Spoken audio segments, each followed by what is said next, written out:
যে খবরের দিকে আমরা নজর রেখেছি, টেট 2024-এর ওয়েমার নষ্ট, ওড়িশাতেই নিউজ 18 বাংলার খবরের শিলমোহর। প্রাথমিকের নিয়োগ দুর্নীতির রিপোর্ট পেশ করেছে সিবিআই। হাইকোর্টে প্রাথমিক দুর্নীতির রিপোর্ট পেশ এবং সেই রিপোর্টে কুন্তল তাপসের একাধিক এজেন্টের নাম রয়েছে। আর তারই পাশাপাশি প্রাথমিকের নিয়োগ দুর্নীতির রিপোর্ট পেশ করেছে ইডিও। লিপস অ্যান্ড বাউন্স কর্তাদের 7.5 কোটি সম্পত্তি। আমাদের সঙ্গে রয়েছেন প্রতিনিধি অর্ণব।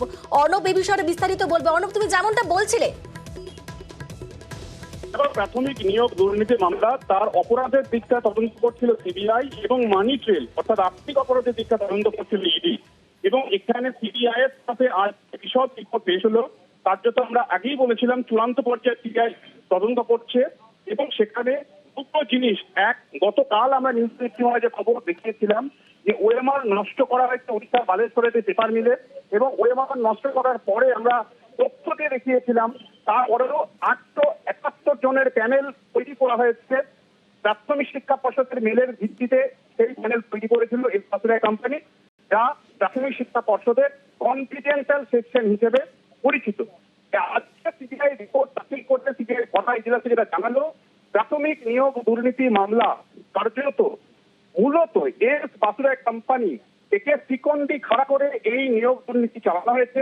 এবং এই নিয়োগ দুর্নীতির সঙ্গে এস বাসুরা কোম্পানি যারা 2022 সাল পর্যন্ত একটা চার্টার্ড কোম্পানি হিসেবে পরিচিত ছিল, তাদের মাধ্যমে এই কাজগুলি বেআইনি কাজগুলি করানো হয়েছে।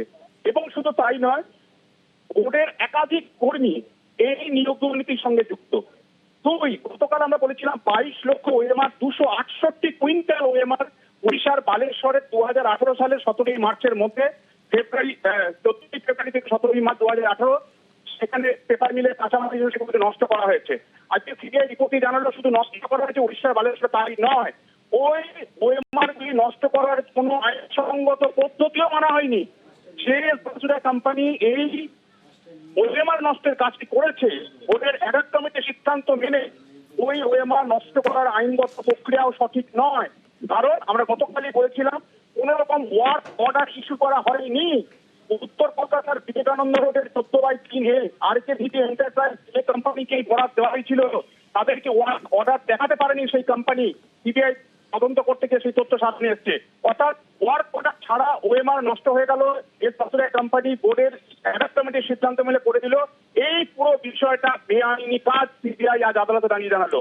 এবং অর্থাৎ এই ওএমআর নষ্টের পর 22 লক্ষ ওএমআর, প্রায় 268 কুইন্টাল 20 কেজি ওএমআর 2014 সালের 22 লক্ষ পরীক্ষার্থী রাজ্যের বিভিন্ন গ্রামে পরীক্ষার্থীরা ছিলেন, সেই ওএমআর 268 কুইন্টাল ওএমআর নষ্ট করা হয়েছিল উড়িষ্যার বালেশ্বরের একটি পেপার মিলে।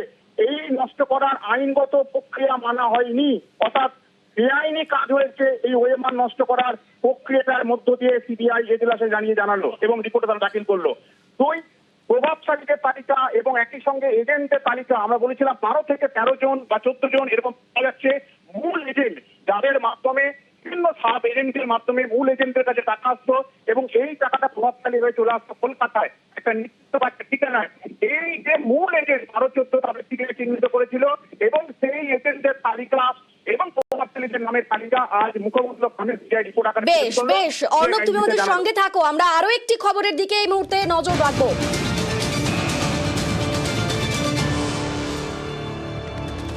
বিচারপতি সিনহার এজলাসে রিপোর্ট জমা সিবিআইয়ের, মুখ বন্ধ খামের রিপোর্ট জমা সিবিআইয়ের। রিপোর্ট খুলে দেখলেন বিচারপতি সিনহা, এস বসুরা এন্ড কোম্পানিকে সামনে রেখে দুর্নীতির দাবি।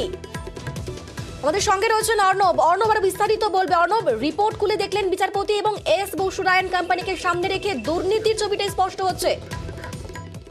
দেখো, সিবিআই রিপোর্ট অনুযায়ী প্রাথমিক নিয়োগ হয়েছিল এবং প্রায় 42,949 শূন্যপদ ছিল গঠিত 2016 সালের নিয়োগ প্রক্রিয়া। এই নিয়োগ প্রক্রিয়া কার্যত এস বাসুরা কোম্পানিকে চিকন খাড়া করে কার্যত পুরো দুর্নীতিটাকে কন্ট্রোল করা হয়েছে। এবং এই কন্ট্রোলের মধ্যে মানিক ভট্টের যে যেমন ভূমিকা ছিল, একই সঙ্গে বোর্ডের একাধিক কর্মী যুক্ত ছিল। অর্থাৎ এস বাসুরা কোম্পানি সেটা কার্যত শিকন্ডি হিসেবে প্রাথমিক বোর্ডের এই বেআইনি নিয়োগে কাজ করেছে। যারা 2022 সাল পর্যন্ত একটা চার্টার্ড কোম্পানি হিসেবে খ্যাত, বসন্ত রায় রোডের তাদের অফিস ছিল, সেই কোম্পানিকে কেন ওএমআর ইভ্যালুয়েশনের দায়িত্ব দেওয়া হলো 2014 সালে? সিবিআই বলছে 2014 সালের 22 লক্ষ ওএমআর দেওয়া হয়েছিল এর বাসুরাই কোম্পানিকে, তার কোনো টেন্ডার নেই।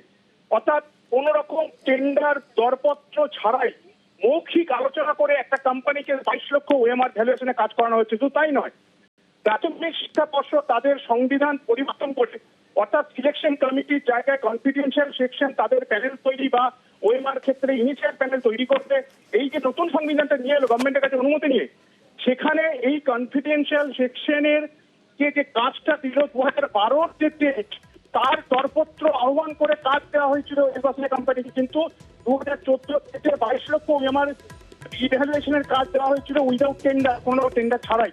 এই সম্পূর্ণ একটা মৌখিক আলাপ আলোচনার ভিত্তিতে কথায় দিয়ে দেবে একটা কোম্পানিকে কাজ 22 লক্ষ ওএমআর ইভ্যালুয়েশনের কাজ। এটাও একটা নিয়োগ দুর্নীতির অন্যতম পাঠ বলে সিবিআই আদালত উল্লেখ করলো। সব মিলিয়ে ওএম নষ্ট করা হচ্ছে, সেটাও বেআইনি কাজ, এটাও বলা হলো সিবিআই এর তরফে। এবং এই 22 লক্ষ ওএমআর প্রায় 268 কুইন্টাল 20 কেজি, যা উড়িষ্যার বালেশ্বরের একটি পেপার মিলে নষ্ট করা হয়েছে। এই নষ্ট করার প্রক্রিয়াটাও আইনগত হয়নি, সিবিআই দাবি করলো, তাদের তদন্তে এই বিষয়টা সামনে এসছে। কারণ 3টে কোম্পানির মাধ্যমে হাত বদল হয়ে 2014 টেটের 22 লক্ষ ওএমআর সেটা পৌঁছেছিল উড়িষ্যার বালেশ্বরে 2018 সালের 14 ফেব্রুয়ারি। এবং এই ওএমআর গুলি নষ্ট করার ক্ষেত্রে কোনো ওয়ার্ক অর্ডার ছিল না। এস বাসুরাই কোম্পানি তারা কোনো ওয়ার্ক অর্ডার দেয়নি, এই ওয়ার্ক অর্ডার দেখাতে পারেনি সিবিআই তদন্তের সামনে, না এস বাসুরাই কোম্পানি, না যারা এই দায়িত্ব পেয়েছিল উত্তর কলকাতার বিবেকানন্দ রোডের অ্যাড্রেসে RAVT এন্টারপ্রাইজ। এবং শুধু তাই নয়, আরো চাঞ্চল্যকর খবর তুমি শুনলে অবাক হবে।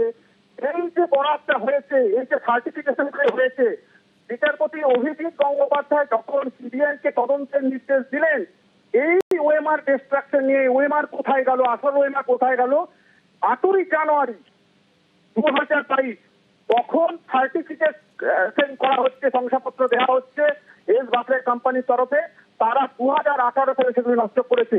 এখানেই সব থেকে বড় টুইস্ট, কারণ 2018 সালের 17 মার্চের মধ্যে 22 লক্ষ ওএমআর 268 কুইন্টাল ওএমআর কেজি দরে বিক্রি করে উড়িষ্যার বালেশ্বরের পেপার মিলে সেটা নষ্ট করা হয়ে গেল।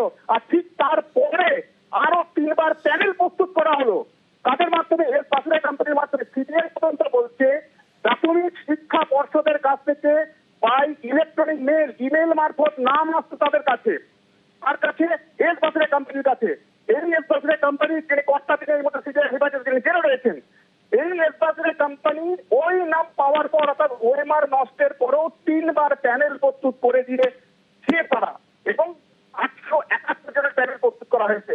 আর প্যানেল প্রস্তুত করার জন্য 871 জনের ওএমআর নষ্ট করার পর কেন, এই প্রশ্ন গতকালই আমরা দেখেছিলাম পরীক্ষার্থীরা নিয়োগপ্রার্থীরা তুলছেন, সেটাই বেশ অর্ণব, তুমি আমাদের সঙ্গে থাকো।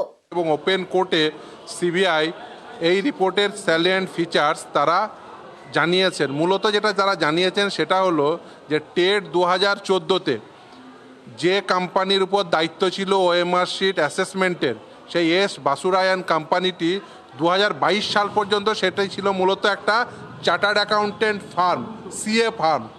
পরবর্তীতে সেই তারাই দায়িত্ব পায় এই টেট 2014 ওএমআর শিট সেটি অ্যাসেসমেন্টের, এবং তারা এমনভাবে স্ক্যান করে যাতে এডিটেবল কপি রাখে, যে কোনো সময় এডিট করে দেওয়া যায়। তারা এই কোনা এক্সপ্রেসওয়ের উপরে সমস্ত কপিগুলো রেখেছিল। যারা আরটিআই অ্যাপ্লিকেশন করতো সেখান থেকে, যারা আনঅথরাইজড পার্সন গিয়ে সেখান থেকে কপি নিয়ে আসতো। ইভেন সিবিআইয়ের পক্ষ থেকে এটাও জানানো হয়েছে যে যারা পাস করেছে সাকসেসফুল ক্যান্ডিডেট, তারাও আদৌ তাদের নাম্বার জানছে কি না সেই নিয়ে সন্দেহ আছে। সেই এস বাসুরাইয়ের কোম্পানি যেটি চার্টার্ড অ্যাকাউন্ট সিএ ফার্ম ছিল, সেই সিএ ফার্মকে দায়িত্ব দেওয়া হয়েছিল ওএমআর শিট রেভলিউশন, এবং যে ডিসপোজাল করা হয়েছিল ওএমআর শিটগুলো, সেই ডিসপোজালের ক্ষেত্রেও কোনো আইন মানা হয়নি। বিভিন্ন কোম্পানিকে দায়িত্ব দেওয়া হয়েছিল, সেগুলো কোনোটি আইনগতভাবে বৈধ ছিল না। শুধু তাই নয়, আজকে সিবিআইয়ের পক্ষ থেকে জানানো হয়েছে যে তারা কোথায় কোথায় তদন্ত করেছে। সিবিআইয়ের পক্ষ থেকে জানানো হয়েছে মহিদুল আনসারির বাড়িতে, জাফিকুল ইসলাম, সজল কর, দেবরাজ চক্রবর্তী, বাপ্পাদিত্য দাশগুপ্ত, সৌরভ ঘোষ, এদের বাড়িতে তারা সব তদন্ত করেছে, এদের প্রিমিসেসগুলোতে তদন্ত করেছে। এবং শুধু তাই নয়, অয়নশীল যে মিউনিসিপ্যালিটি রিক্রুটমেন্ট স্ক্যামের সঙ্গে যুক্ত, সে 121টি মিউনিসিপ্যালিটির মধ্যে 17টি মিউনিসিপ্যালিটিতে নিয়োগের সঙ্গে যুক্ত ছিল। ফলে বোঝাই যাচ্ছে একদিকে ওএমআর শিটের স্ক্যান কপি এমনভাবে রাখা হয়েছে সেটা এডিট করা যায়, এবং তারা এই যে যাদের দায়িত্ব দিল এই ওএমআর শিটের মূল্যায়নের জন্য, সেই দায়িত্বপূর্ণ সংস্থাটি আদৌ এই ওএমআর শিটের মূল্যায়নের জন্য তারা ইকুইপড নয়। একটা সিএ ফার্ম, তাকে দায়িত্ব দেওয়া হলো উইদাউট এনি টেন্ডার, কোনো টেন্ডারই ফ্লোট করা হলো না। 2012 সালে একবার টেট কন্ডাক্ট করেছিল বলে 2014 সালে এসেও তাদেরই দায়িত্ব দিল। অর্থাৎ টেট 2014-তে যে স্ক্যান কপির নামে যে এডিটেবল কপি রাখা হয়েছে সেটা নিয়ে যথেষ্ট সন্দেহ আছে। এই পুরো নিয়োগ প্রক্রিয়া টেট 2014 বাতিল হওয়া উচিত বলে আমরা মনে করছি। এবং যেহেতু এই এতগুলো দুর্নীতি হয়েছে, এত ধরনের দুর্নীতি করা হয়েছে এবং প্রথম থেকে এই দুর্নীতি করা হয়েছে, দুর্নীতি ডিজাইন করা হয়েছে বলেই এই ধরনের সমস্ত বেআইনি কাজকর্ম করা হয়েছে বলে আমরা মনে করছি।